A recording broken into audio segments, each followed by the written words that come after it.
This game is called Project Wraith. It's being developed by a small 3-man team, and honestly, it's quite impressive. Several months back, I saw some tweets of their gun models and gameplay and immediately thought, what the heck is this? The graphics and animations look extremely good. So I followed them on Twitter, and one of the devs reached out to me to show me an early build of their game. I gladly hopped into a server to check it out and had a conversation with the dev, and here's what I learned. First, I would like to make a disclaimer. This is still very much work in progress. We've had a normal four-class loadout system. Okay. And it just felt a little bit too rigid. So I was like, why not let people looks cool. Yeah, you'll be able to favorite them. So on the deploy screen, you will have a tab to pick from your favorites, but you will be able to select any of the ones you unlock, which you will do either by completing missions, challenges, achievements, participating in events, but you'll also be able to make your own loadouts.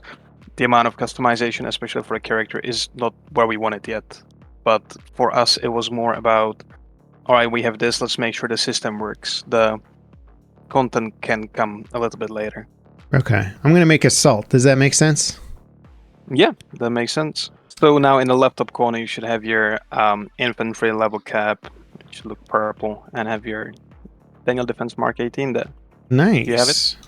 Now if you double click it. Okay, there we go. Cool. Yeah, double click. Okay. Yeah, I like the Mark 18. Cool. Oh, you guys have got a lot of guns in here. This looks cool. There is one or two. Oh, that MP5 looks sick. Oh, is there different categories? Yeah, you have lightweight. Those have faster movement, sprint. They have a tactical sprint, which is we did have some feedback on our sprinting in the game, so we are currently revising it. But as it stands now, what you know as tactical sprint is there for the light weapons. Yeah. These look sick. Alright, cool. Then I don't think you can go wrong with an M4, or if you want a 60-rounder that's in heavy, M4 with a 60-rounder. Yeah, the M4A1 Delta. Yep. That looks cool. Cool. You can also customize your gun, and you can customize your character. Oh, wait. Yeah, I do kind of want to see that. Yeah, so you can go just double-click on your loadout that you've made. Yeah. And you have your customize button above the weapon, or you have your customized character, depending on what you want to go with first. Yeah, that drum round is mean looking, dude. I like it. Wow, you guys have got a lot of red dots, man. That's awesome. Is there a difference between using a rised aim point and a on the rail one? Like, does it actually make a game difference? So it's that for two reasons. There are some weapons that have an iron sight. You basically wouldn't see through the reticle with the low iron sight. And a second thing is there are stats that affect the weapon based on your scope. They are not visible there yet, but we do have a system in place where weapon parts and attachments affect your weapon handling. Okay. In this specific case, what is currently working is scope can affect your visual recoil, and your muzzle devices can affect your actual recoil. Gotcha. I like the skin selection too. I like kind of more subtle skins in games that look like something that an actual operator might have. Hey, there's my skin. Nice. Thank you guys for doing that. Super cool. That's all good. Cool. So now you have your gun customized. Would you like your character to look differently? Yeah. What I would recommend is checking your camo presets, and if you see above the save and return, you can change your clothing, which is helmets and vests. Uh-huh. I feel like those will probably be give you the best result right now. It's pretty impressive, I gotta say. Yeah. Further along than most games. For us, the important thing was put a system there, then add a content, rather than not making it work properly and have it look fancy, if that makes sense. Okay, I'm all multi-cammed out.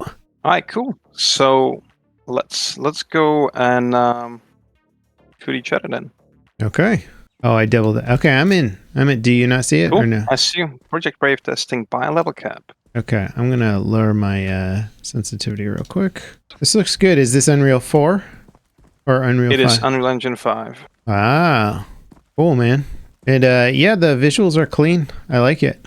Is there a location to your game, or is there a backstory that I should be aware of? There is a backstory and lore, not one that you need to be aware of right now. That's something that's gonna come gradually. Dude, the sound is really solid in this. I like your hit markers too. They're pretty clean. The muzzle flash looks awesome, by the way. I feel like I'm bad at video games now. Aren't all devs bad at video games? You spend all your time making them, no time to play. I used to be good at video games before I started making them. Really pronounced footstep sounds too. I like it, man. Can I so let me ask some of my more interviewee questions for you. Mm-hmm. This game's been in development for 5-ish years, is that correct? As I shoot you in the back.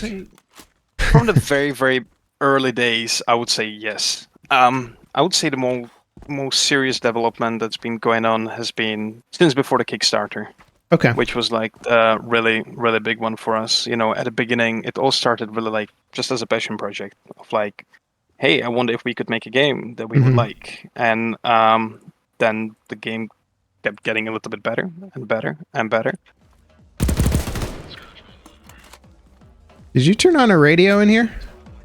Oh, okay. You need to go and shoot that laptop. If it helps, it's royalty free. The laptop's got some good speakers. I didn't mean to interrupt you. I was just like, why am I hearing beats all of a sudden? Did you have a specific goal when you started, and has it changed through the course of development? Like, what's your kind of like, what was your goal and what's your current goal with the game? I wouldn't say it changed. I would say it refined a bit. Basically, our main goal was to make a fun game, a fun shooter. Every game nowadays had, it was like the era of battle royales and extraction. Not necessarily extraction, but mostly battle royale. And we kind of just wanted the normal shooter game experience where you just jump in, you have fun with friends or against friends, and you don't have to worry about, especially at the time, now it's not as bad as it used to be, unlocking everything through microtransactions and loot boxes. We try to take the FPS shooters at the time as like a template of like, okay, this is what the games are now. So we're like, okay, so it needs to have reasonable monetization. The pace should be good. It should just be fun. It should be about fun. It shouldn't be about extracting in this case or loot, about all that stuff. You jump in, you fight. You go, you complete your tasks. Oh, I just potatoed everywhere. Same. And I just found out I can't focus. I can't play and talk at the same time. So you want it to be a little more, I don't want to say TDM and generalize your game, but less about some big game mode and more about the actual gameplay, getting in and just having fun right away. Yeah. It was more about the game feeling good and you getting satisfaction from the achievements in the game. Didn't want it to be the running simulator. Like, I say that from my perspective as an Arma player or Tarkov, so that's a bit funny. Me and the people I work on this with, we like games like Arma and let's be honest, Tarkov, and these like more tactical, realistic games. Yeah. And we just wanted to play a game that's a little more arcading, a little more about just being fun, but with having aspects of the games that we enjoy. I love that. How big is your team? To give you a short answer, if I was to say at the moment, the amount of people that are actively contributing to the project, the number would be 3. 3. Okay. So as far as like actual coding goes, there is 2 of us. Yeah. We do have basically 1 animator. Uh-huh. The weapon animations look fantastic, by the way. Yes, I would like to, I don't know if I can, I really want to give a shout out here to SF McGee, who's our main animator, who's basically done almost every single animation you see on the screen. He's amazing. Yeah, it looks really, really solid. And I know it's hard to find good animators and good animation talent, so. Cool. You can check the inspect by pressing I. Oh, I for inspect. Oh, cool. Nice. Yeah, I like that. That's cool. That's cool. You know what? Like other games, when you hit inspect, you just look at the gun, but it's like, I like that you're sort of racking the weapon, taking the mag out, doing what you would actually maybe do if you're like, hey, my gun, does it have dirt in it? Do I need to clear a jam? Do I need to make sure it's working properly? What are some of the big features you think are big changes that might change up the way that we're playing or interacting down the road? Are there like things that you just want to like tell me about, or like that aren't in the game yet that you're like, oh, this is going to change up how we fight each other? Oh yeah, absolutely. So for me, before I had this conversation with you, I was thinking like, oh, what I wish was there that I could show you. So obviously the biggest one is the game mode. All right now we can run around, shoot each other, but you don't really have an objective other than just doing what you're about to do that you can do right now, which is shooting me in the head. Wow, you Okay, resisted that. Yeah. Well, there's no Hey, ragdolls. So there'll be a regular game style and a hardcore, where the regular is gonna be more like your regular sort of battlefield with team reviving, health regeneration. You will have your HUD and you will have your team ID. Okay. So basically HUD. And the second way to experience the game will be the simulation mode, which sometimes I interchangeably call hardcore, which increases your incoming damage, reduces stamina and stamina regeneration. You will have no HUD, so everything, including ammo check, will have to be performed physically. Some of these things you will be able to access by your tablet that is there, but it's sort of broken at the moment. There'll be no reviving, improved ballistics, and more emphasis on communication and completing the tasks. Okay. I'd love to check out another map also, if you don't mind. Yeah, let's go on Volga Airbase. So you would just quit a game, then you go host game, and host a quick session at Volga Airbase. Playing game modes right now are hostage defense, which you won't be able to in hostage defense. You won't be able to use your custom loadouts. There will be raw loadouts only. So every time a team wins, they level up the loadouts they get access to. Okay. Then we gonna have the usual compound area defense. I think I would compare that to if you have any Arma 3 players amongst your audience, they'll probably know A&D from Arma 3. Okay. So it's gonna be sort of similar to that. Then the usuals: capture the flag, team deathmatch, free for all, gun game, domination, and surge and destroy. Those are the ones planned with tournament arena mode that I won't mention specifics yet because it's very much experimentally work in progress. Is basically a small map tournament arena mode. Yeah. Okay. Really cool. Is it going to be free to play and microtransaction based? No? Okay. So the game is not going to be free to play. It will come at a reasonable price on Steam. I don't think I'm at a liberty to discuss, but it's not a full AAA price. It's gonna be at an affordable price on Steam. The only way we are planning to implement microtransaction is at potentially non-invasive cosmetics in the game. When I say cosmetics, I don't mean you can spend $15 on a pink skin. What I'm saying is if you want to support the developer and you want to get some extra camo that is not going to change any outcome or any of your visibility, it's just going to be more of a cool, I have that, I'm happy that I support the devs. This is the kind of stuff that we want to provide. But we definitely don't want to go with, hey, I have $20, here is a pink skin. Yeah. Progression wise, is there going to be any sort of plan to have lots of weapons locked behind XP or gear locked behind XP or cosmetics or anything like that?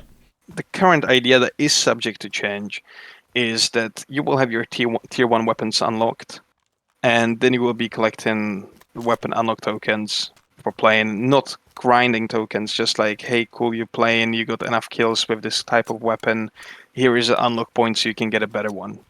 And you'll be able to choose how you spend those. I think the progression is super important to give you a sense of achievement and getting something and changing your play style, but we don't want to do it in an artificial way, if that makes sense. I want it to be an achievement. I don't want it to be an obstacle. I see what you're saying. Yeah. What's the aimed player count for this game? I would say for this map, for a larger mode, I wouldn't be afraid to say over 20, 30. I would say 30. I would say it would be very much map and game mode based, but we are definitely looking for, especially this kind of map, at least 16v16 would be great. It's clean. Oh, this is a cool optic. The weapons feel good. That's not something that a lot of games achieve quickly, and I really like how it feels. I like that you put the nice 3x or whatever it was on that weapon that's fully automatic, and you can still use it, which is very realistic. People use those higher magnification optics a lot on their assault rifles now, and most games don't let you use a magnified optic and a full auto weapon in any sort of usable way. If you really think about it, a video game shooter is basically just the source between making you aim at things on your screen. Sure. It's just to connect the way you move your mouse to where the thing you need to click at is. And I never felt like me putting obstacles in your way, randomly reducing your chance of hitting your skill and hitting your shots and applying your skill is a good game mechanic. Do you envision this game being more of a log on, relax, and have fun, or a log on, focus, intense type experience? On a scale of Battlefield to Tarkov, I would put the tactical mode, the realism mode, somewhere in the middle. It should be easy to learn but hard to master. It should be fun. Yeah. And you will have those objectives that maybe you can play the whole day. You know, if you choose to, you want to delve into it. You play on the realism mode. You learn the maps, you learn the objectives, and you get better and better. But look, I'm getting older. A lot of us are, especially there being not too many games nowadays. I feel like a lot of people who like games like Tarkov or Arma really want something where you can just come home from work, you know, turn the game on, put it on for 2 hours after you put kids to sleep, and just have fun with the kind of game that you like visually and gameplay wise. Cool. And we want to offer something to both of those types of people. Part of me looks at this map, and the map looks really cool, but it feels really static. You know, like I'm not shooting out tires. I'm not taking off propeller blades from helicopters. I'm not making permanent holes in walls with bullets. All these containers, all these cargo boxes, and say the Pesco barriers over there filled with sand. What if those had more realistic, fine-tuned mechanics to them, where like you shoot them and sand starts spurting out, or a grenade goes off nearby and kind of like takes a chunk out of one or something, where I feel like those reactive environments that make you feel like that adds so much more to the realism, believability of the world around you. Now, when you throw a grenade at that guy hiding behind cover, maybe it doesn't get him, but it like takes out the lamppost next to him and creates sparks and does cool things that make you feel like the world is more reactive and alive. And I've really enjoyed that in games like Battlefield and whatnot. And I've always thought it was one of those things that was harder for indie teams to do, because it does require a considerable amount of effort. But what if that effort was focused on a smaller number of assets that you can spread more liberally throughout different levels, and then have levels that all feel much more reactive? The truth is, it's not here because we don't want it. It's not here because we didn't get to it yet. Sure. We are really, really not limited by our imagination or what we want. I really want an interactive map. I really want a more interactive world. I think it's something I've always appreciated in the games like Arma, or even I'll mention Tarkov. You look at a map and you look at an object, and it makes sense. You know, you can sort of do something. It's a light. Cool, I can shoot it. It's gonna stop being a light. I 1,000,000% want this. That is, as far as level design, map flow, interactivity, I 1,000,000% want this, and it was something that will be in the game. Yeah. Especially if by any chance we manage to get some extra funding. But this is, I feel like, considering in sort of the improvement over the last 12 months, with the minuscule funding available to us, I like to think we're in a good spot with a lot of room to improve. But we know what the end goal is, and we are trying to work towards it. I'm sure you don't have a launch date, but do you have a kind of a ballpark in what you guys are aiming for? We would like the game to be played by backers this fall for testing. Mm-hmm. as I've mentioned, funding. I don't know if this is the place to talk about it. It's an information that's publicly available in our Discord. We are looking to start a Patreon. So yeah, it's been a while since the Kickstarter, and there's been so many people interested in supporting us and supporting the game. And the main reason why we haven't done it is because it didn't feel right. We raised money to make something, and we wanted to get to a certain point before we would be even comfortable asking for any other support or more money. We've been refusing people for a year now. But now we are at a stage where, hey, look, what we have is actually really cool, and people would like to support us, and it can make the game better. So we are looking to start a Patreon, which will have a tier that will give you basically access to the game the same time that the backers do. I would love if you join our Discord or wishlisted us, so you see some of those updates on when we post them. Start of November, end of October, we see ourselves in place with dedicated servers, backers testing, and internal testing with a potential public release / pre-release in beginning of next year. Cool. Very cool. That's a good goal. Obviously, performance is paramount in a competitive shooter. So I know you don't want to. I'm sure you won't be throwing any visual features in that are going to tank FPS. But how about any of the more advanced lighting options in Unreal? Will those be optional, or are you gonna maybe forgo some of it just because they'll probably end up just tanking performance? Personally, feel like when it comes to a shooter like this, 7 out of 10 people will rather have extra 50 frames than extra shiny ground. Yep, I agree. So in the future, definitely we are gonna look into how to enable those things for people who choose to use them, but it's not a priority. My priority is there's a guy who comes home from school. He's got a 1060. I want him to be able to play. Yeah. Right. That is the priority. Yep, that's a great priority, and it's worked for a lot of indie devs that are like, hey, why don't we just make it so anyone can play, even if their computer's like 8 years old? I can, even on Ultra, sometimes I get 180, 200 frames, obviously on a higher tier graphics card, but if a guy that doesn't have a higher tier graphics card has a half of those frames, it's still 100 frames. Yeah. Obviously not the case on all the maps. But yeah, it's really, really not easy finding the good sweet spot of visual fidelity, performance, while not sacrificing the visual vibe of the game. Yeah, I hear you. It's probably the most challenging thing when it comes to actually designing the look of a game in any way. There's one cool thing that we've not actually checked out. Yeah. Are you in the main menu? I can go back to the main menu. I was just running around. If you look at the offline testing tab, there is the dev testing. This one's fairly simple. Basically, every body part has a damage modifier. So it's not just you shoot a person. It's not as crazy as, for example, Tarkov, but it can make a difference, especially with distance fall off. So if you want to, for example, test if you shoot the character in the head, it's minus 29 points, like minus 20.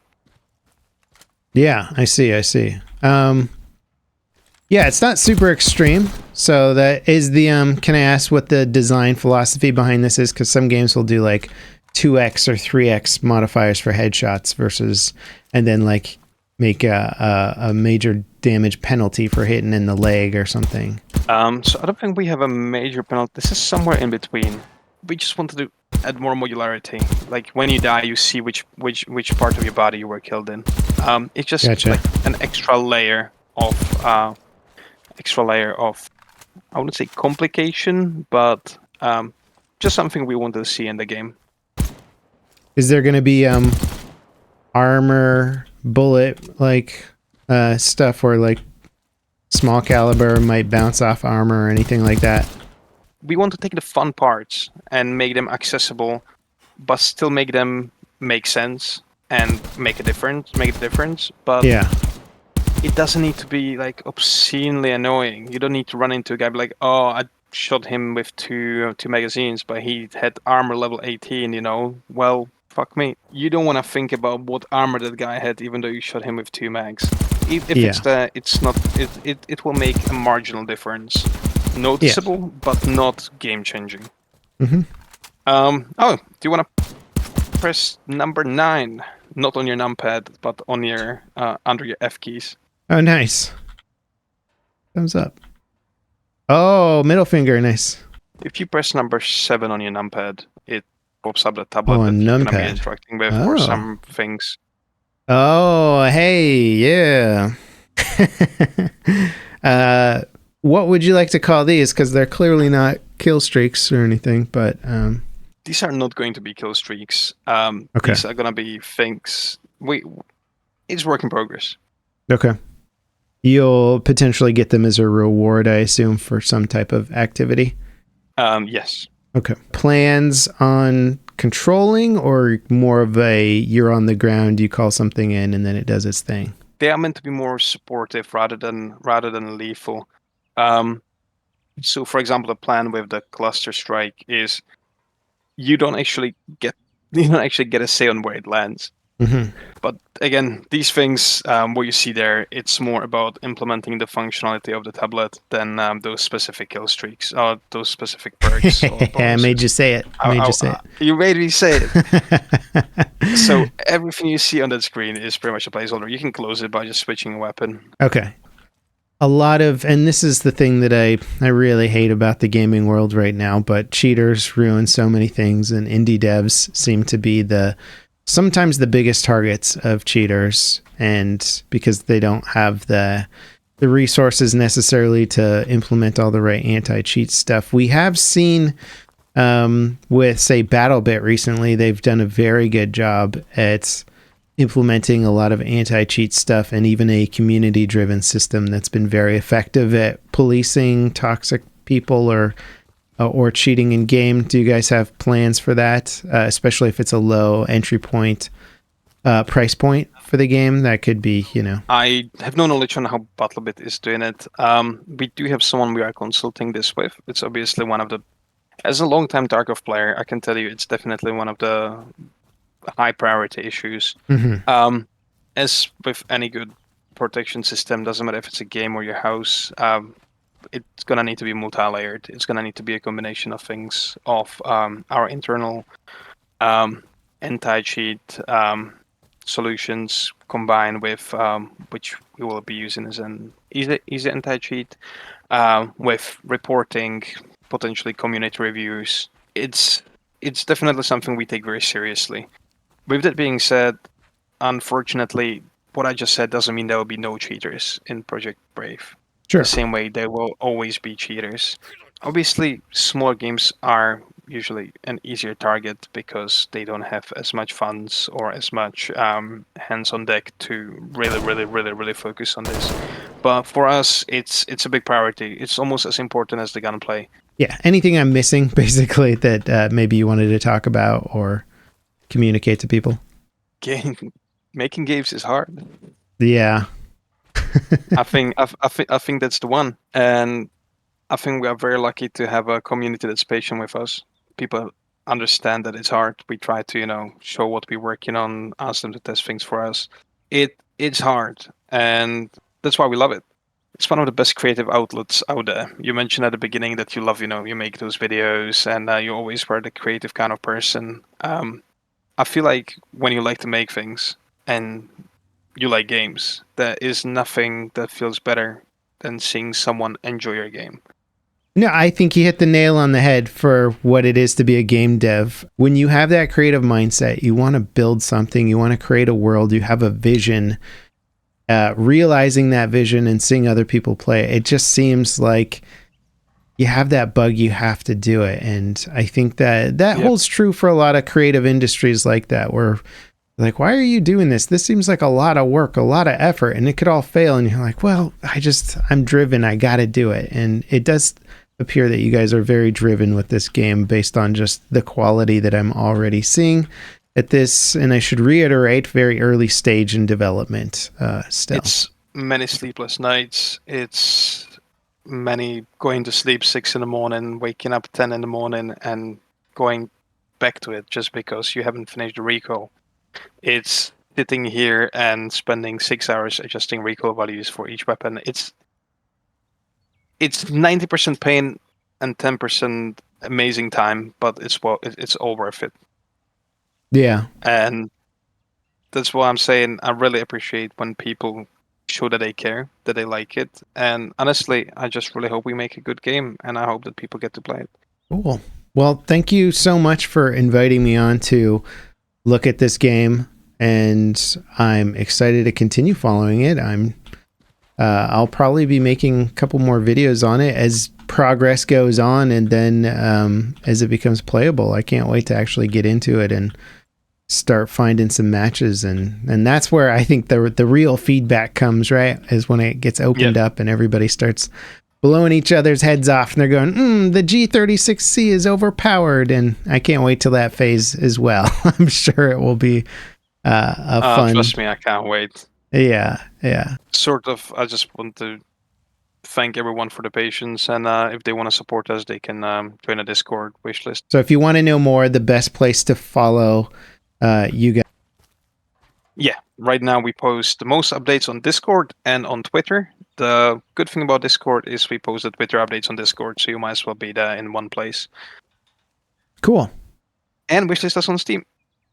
Yes, definitely. Do a wish list on Steam, follow them on Discord and Twitter for that matter too, because it's a great place to follow and retweet and get promote projects that you like. You know, the community has kind of really all the power if you think about it, whether or not something succeeds or fails at the end of the day when it comes to games. So yeah, support the projects you're interested in, guys. And thanks again for showing this to me. And I look forward to checking it out as you guys make more progress. My pleasure. Lovely. Thank you for your time.